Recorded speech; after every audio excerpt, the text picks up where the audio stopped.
আমি যখন প্রথম ইউটিউব চ্যানেল ওপেন করি তখন 2017 সাল চলছিল।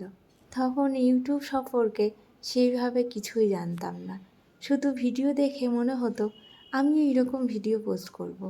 সেই ভেবেই ভিডিও পোস্ট করতাম। আমি ইউটিউব চ্যানেল ওপেন করেছিলাম ঠিক, কিন্তু আমি জানতাম না যে ইউটিউব থেকেও টাকা পাওয়া যায়। ইউটিউবে ভিডিও করা আমার ভালো লাগা থেকেই এসেছিল।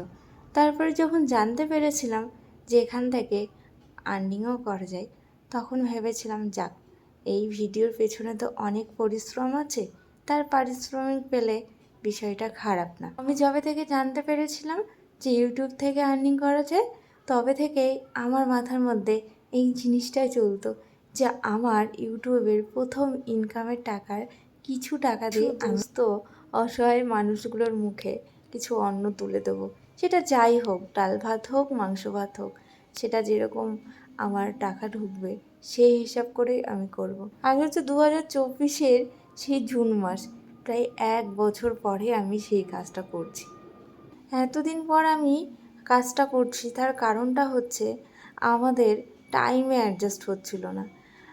আমি একটা এনজিওর সঙ্গে, আমি না, আমরা দুজন একটা এনজিওর সঙ্গে যুক্ত আছি।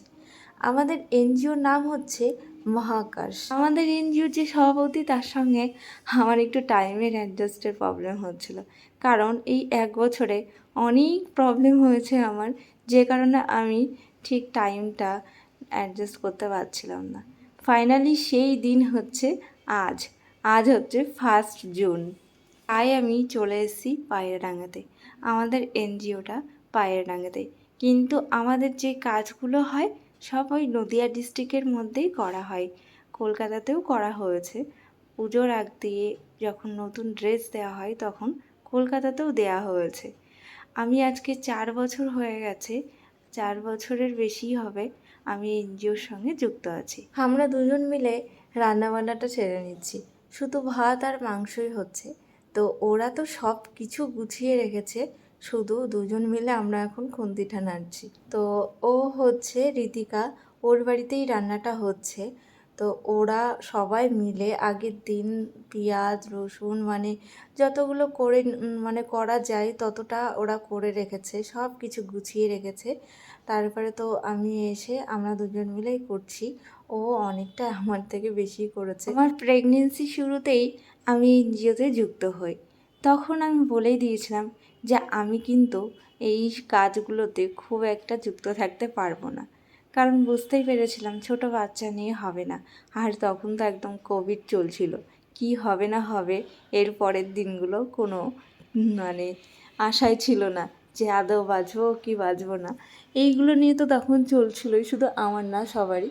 তো যাই হোক, আমি সেইভাবেই আর কি বলেছিলাম যে আমি আর্থিক দিক থেকে যতটুকু দিতে হয় আমি ততটুকু দেব, আর আমি হয়তো সব কাজগুলোতে অ্যাটেন্ড থাকতে পারবো না।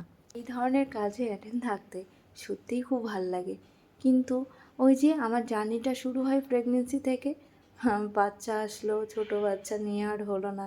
তো এই চলছিল, এই জন্য আর ঠিকঠাকভাবে আমি অ্যাটেন্ড করতেই পারিনি। অনেক প্রোগ্রাম তো প্রত্যেক মাসেই কিছু না কিছু হয়, সবগুলোতে পারিই না। 2-1বার নিজের দিক থেকে করেছি, তো সেই প্রোগ্রামগুলোতেই অ্যাটেন্ড করেছি, তাছাড়া অন্য কোনো প্রোগ্রামে অ্যাটেন্ড করাই হয়নি। তখন না এনজিওতে এত লোক ছিল, অনেক লোক ছিল এই সমাজসেবার কাজে আর কি, সবাই মানে অনেক লোক যুক্ত ছিল। এখন আর এত লোক নেই, একদমই নেই বলা যায়। কয়েকজন আছে যারা এই যে আমার মতনই টাকা দেয় কিন্তু কাজে থাকতে পারে না। তো এই হচ্ছে ব্যাপার, সমাজসেবা করা না এতটাও সহজ। কিন্তু আমি দেখেছি ঋতিকা আর ইন্দ্রজিৎদা, এরা দুজন মিলেই এই এনজিওটাকে বাঁচিয়ে রেখেছে। এরা দুজন যদি ছেড়ে দিত তাহলে হয়তো আর এনজিওটাকে খুঁজে পাওয়া যেত না। আজকে আমরা যাব এই খাবারগুলো নিয়ে শিবপুর ঘাটে, পায়রাডাঙ্গা শিবপুর ঘাট, যেখানে একটা ইটভাটা আছে। ওই ইটভাটার কিছু বাচ্চা এবং কিছু বড়োদেরকে খাওয়ানো হবে। আমাদের লোক ধরা হয়েছে প্রায় 70 জন মতন। চিকেনটা হয়ে এসছে, আর চিকেনটা হয়ে গেলে চিকেন নামানোর পরে ভাতটা বসানো হবে, কারণ ভাতটা হতে বেশিক্ষণ টাইম লাগবে না। ওরা অনেকক্ষণ আগে চালটা ভিজিয়ে রেখেছিল। আসলে একটু লোকজন থাকলে না কাজটা করতে কারোরই এতটা কষ্ট হয় না। সবাই মিলে করলে, হাতে হাতে করলে কাজটা তাড়াতাড়ি হয়ে যায় আর আনন্দতেও হয়ে যায়। আর আমরা রান্না করছিলাম, এদিকে ঋতিকার বাবা হচ্ছে সরপুরিয়া নিয়ে এসে আমাদেরকে মুখে একটা করে ভরে দিয়েছে। আমরা খাচ্ছিলাম, এদিকে দেখো চিকেনটা হয়েও গেল। আর ইনি হচ্ছে এখানে প্লেট নিয়ে দাঁড়িয়ে আছে, বলছে আমি চিকেনের গন্ধ পাচ্ছি, চিকেন খাবো। কিন্তু ও ওরকম বলবে যখন দেয়া হবে তখন আর খাবে না। ওর বেশ ভালোই সময় কাটছিল ঋতিকাদের বাড়িতে। অ্যাটেনশনটা খুব ভালো পাচ্ছিল। ঋতিকার মা খুব ওকে নিয়ে ব্যস্ত ছিল, আর যা চাইছে তাই দিচ্ছে। ওর বেশ ভালোই লাগছিল। এখানে একটা বেললি চাকি ফুল এগুলো নিয়ে এসে এই করছে। আটাও চাইছিল যে আটা দাও, আমি রুটি করব। তারপরে তো একটার পর একটা জিনিস চাইতেই আছে। আর এদিকে চিকেনটা হয়ে গেল, চিকেনটা নামানো হচ্ছে। ভাতটা হয়েই গেছে প্রায়। আর শেখর এই মুহূর্তেই আসলো। ও বাড়িতে বললাম ওর যে কাজ ছিল কাজগুলো করে তারপরে আসলো। আসলে ট্রেন থেকে নেমে না আমার কিছুই নেওয়া হয়নি, সারা কোলে এদিকে ব্যাগ, তো ওই জন্য আর আমি আসার সময় কিছুই আনিনি। তো ওই জন্য ওকে বললাম আমি তো কিছু আনতে পারলাম না, তুমি তাহলে আসার সময় নিয়ে চলে এসো। আমাকে বললো তুমি যাও, আমি পরে কিছু নিয়ে যাচ্ছি। তো দই যেহেতু প্রচণ্ড গরম, ওই জন্য একটা স্প্রাইট আর হচ্ছে মিষ্টি দই নিয়ে এসছে। তো এখানে ভাতটা হয়েও গেছে। ইন্দ্রজিৎ একটু ভাতটা মানে নামিয়ে দিচ্ছিল। আর এই হচ্ছে অনেকক্ষণ পর ওর পাপাকে পেয়েছে, ব্যাস কোলে গিয়ে বসে উঠে পড়েছে। আর আমরা চেঞ্জ করে নিলাম। এতক্ষণ তো নাইটি পরে আর কি রান্নাবান্না করলাম। আর আমার মুখে একটা ফুট হচ্ছে, এইটাকে না ওঠানো পর্যন্ত আমার শান্তি হয় না। দিন রাত এইটাকে আমি খুঁটে বেড়াই। তো যাই হোক, রেডি হয়ে গেছি, চলো এবার যাই। আমরা দুজন স্কুটিতেই যাব, আর ওরা দুজন হচ্ছে ভ্যানেই যাবে, যেহেতু ভ্যানে খাবারগুলো নেওয়া হচ্ছে। এই যে ভ্যানে ওঠানো হচ্ছে খাবারগুলো, তো ওরা দুজন ভ্যানে খাবারগুলো নিয়ে বসবে। এদিকে কাকিমা আমাদেরকে একটু করে স্প্রাইট দিল। আসলে ঋতিকার বাবা মার ব্যবহারটা আমার এত ভালো লেগেছে, কেন জানি না মনে হচ্ছিল যে আমি নিজের বাপের বাড়িতে আছি। এতটা ভালো লাগছিল, ভীষণ ভালো লাগছিল। তো তারপরে যাই হোক গোছানো হয়ে গেল, সব ভ্যানের ওপর তোলা হলো। এবার আমরা বেরোচ্ছি। আর এদিকে শেখর গাছপালা দেখছিল আর বলছিল এই গাছের চারা নেবো, ওই গাছের চারা নেবো, এইগুলো বলছিল। তো কাকিমা বলছিল হ্যাঁ অনেক চারা আছে, তুমি কোনটা নেবা বলো, আমি তুলে দেবো, যাওয়ার সময় নিয়ে যেও। তো নেওয়া আর হবে না, কারণ আমরা যেহেতু আজকে বাড়িতে যাব না, কালকে যাব। আজকে চাকদার বাড়িতে, গাংনাপুরের বাড়িতে এইগুলোতেই থাকতে হবে। তো এইগুলোতে কাজ আছে, এই জন্য আমি সারাকে ছোটো থেকে এইসব কাজে একটু ইনভলভ করতে চাই।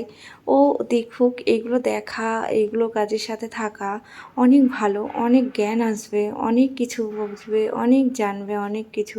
কারণ সবার জীবন এক নয়। আমার ছোটোবেলা, আমার মেয়ের ছোটোবেলা কিন্তু অনেক ডিফারেন্ট। তো ওই জন্য আমি সবসময় চাই ও সব কিছু পরিবেশের সঙ্গে যেন মানিয়ে নিতে পারে, সেইভাবে যেন ওকে আমি বড় করতে পারি। ও সবাইকে সম্মান করতে পারে, সবাইকে ভালোবাসতে পারে।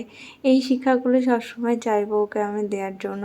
জানি না পরবর্তীতে কী হবে, সেটা পরের কথা, কিন্তু এইগুলো চাইবো দেওয়ার জন্য। তো ওরা তো ভ্যানে আছে আর আমরা স্কুটিতে, চলো একেবারে ইটভাটায় গিয়ে তোমাদের সঙ্গে আবার কথা হচ্ছে। খেজুরগুলো না অনেক দিন পর দেখছি পাকলে। এই খেজুরগুলো খেতে খুবই ভাল লাগে। ছোটোবেলায় তো আমরা এগুলো খুবই খেয়েছি, কিন্তু আমার একটু আবার ঘেন্না ছিল পোকামাকড়ে। খেজুর গাছের নিচে খুব লাল কেন্ন হতো, তো সেগুলো দেখে না খুব ঘেন্না লাগতো। নিচে যেগুলো পড়ে থাকতো সেগুলো খেতাম না। তো আমরা চলেও এসেছি ইটভাটাতে। আর এখানে সবাইকে বলা হচ্ছে যে লাইন করে দাঁড়ানোর জন্য, লাইন করে দাঁড়ালে খাবারগুলো দিতে সুবিধা হয়। সবাই একে একে চলেও এসছে থালা নিয়ে। প্রথমে বসিয়ে খাওয়ানোর চিন্তা ভাবনা ছিল, তারপরে তো সবাই বললো কোথায় বসে খাবো, তো নিয়েই নিল ওরা। খাবারগুলো ওপেন করা হচ্ছে, ঋতিকা মাংসটা দিচ্ছে আর আমি এখানে ভাতটা দেবো, যেহেতু দুটো আইটেম দুজন মিলে দিয়ে দিলেই হয়ে যাবে। তো এখানে সবাইকে একে একে দেওয়া হচ্ছে। ওরা সবাই বাটি যে যার মতন থালা নিয়ে এসছে। আর সারা হচ্ছে ভাবছিলাম ওকে দিয়ে কিছু দেওয়াবো, কিন্তু দেওয়ার মতন এখানে কিছুই নেই, ও দিতে পারবে না। শুকনো কোনো খাবার যখন দেব তখন ওকে দিয়েই দেওয়াবো। আবার একটা থালা নিয়েছে, নিয়ে এখান থেকে ইটগুলো ছোটো ছোটো পাথরগুলো কুড়িয়ে খেলা করছিল। আমাদের দেয়া কমপ্লিট। যতটুকু মাংস বেঁচে গেছিলো, আমাদের অনেকটাই মাংস বেঁচে গেছিলো, তো আবার সবাইকে ডেকে এক্সট্রা মাংস দিয়ে দেওয়া হলো। তোমরা যদি এরকম ধরনের কাজ করতে চাও তাহলে অবশ্যই আমার সাথে যোগাযোগ করো এই ধরনের কাজ করার জন্য। সত্যি বলতে এই ধরনের কাজ যখন করবে না তখন মনে যে শান্তিটা পাবে, বিশ্বাস করো এই শান্তি অন্য কোনো কিছুতে পাবে না। চলো আজকের মতো বাই, আবার পরে দেখা হচ্ছে পরের ভিডিওতে। বড় করলে আর ভিডিওটা আপলোডই করতে পারবো না, তো এখন ভাই আবার পরের ভিডিওতে দেখা হচ্ছে।